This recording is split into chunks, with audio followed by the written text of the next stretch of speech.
a couple of weeks ago, and we'll get the reaction from Israel shortly, but clearly there was a pretext here that they had cheated on the spirit of the deal if they hadn't broken the terms of the agreement.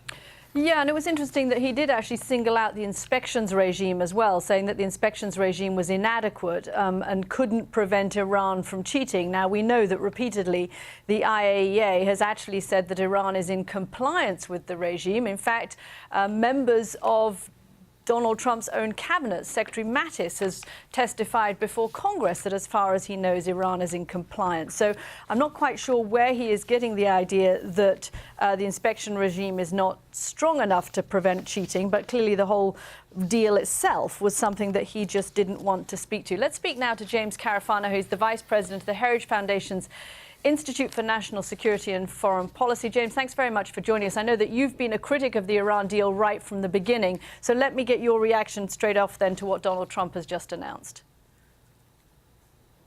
Look, I wasn't sitting on pins and needles waiting for this announcement. I thought the Iran deal was going to die regardless of what the decision was made here, because I didn't think it was sustainable over time. Matter of fact, I thought when it was signed, it wasn't sustainable over time. The reality is nobody was happy with the deal. I mean, you said it was the best deal that could be forged. I talked to many Europeans in private, political people, and they didn't think it was a very good deal. That doesn't mean they weren't trying to sustain it, but they didn't think it was the best deal. The Iranians were never happy with this deal. They never got the influx of economic benefit that they hoped for. So the reality was nobody was super happy with this deal.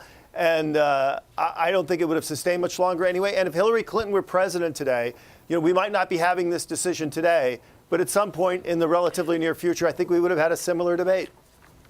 No, I completely agree. Everybody, including European diplomats that I have spoken to, have also said that the deal is deeply flawed. The question that they have is, what do you replace it with? If the president wants to get, as he offered there to Iran at the end of that statement, he said, listen, if the Iranians want to come back and renegotiate a deal with us, we would be prepared to listen to that. But it's not clear to me that Tehran would be prepared to come back and renegotiate any kind of deal, given that this one took so long to negotiate and given that the terms and conditions that the Trump administration would ask for are just things that the Iranians aren't going to accept.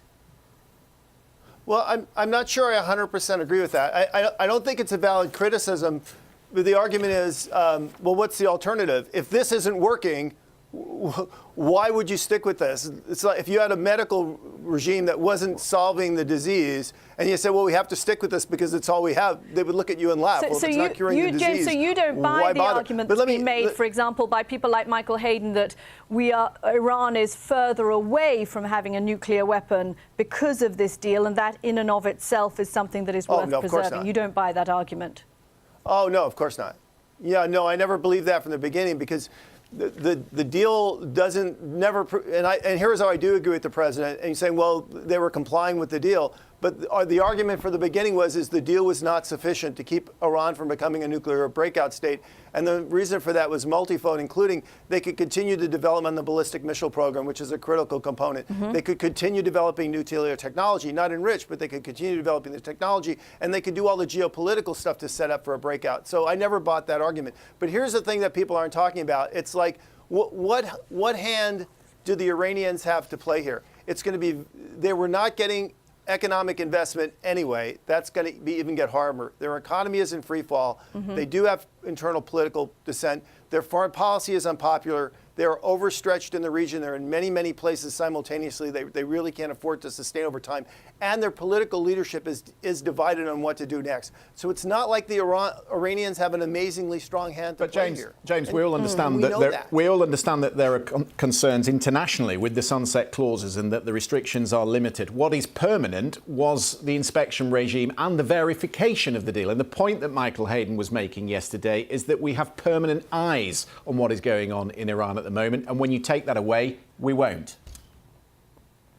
But that's interesting but irrelevant, because the goal is not to have permanent eyes on what the Iranians are doing today.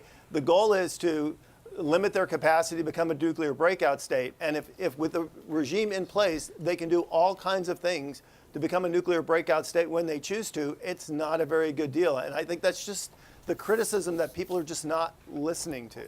OK, James, for the moment, thank you very much indeed. Let me just come back to Lee's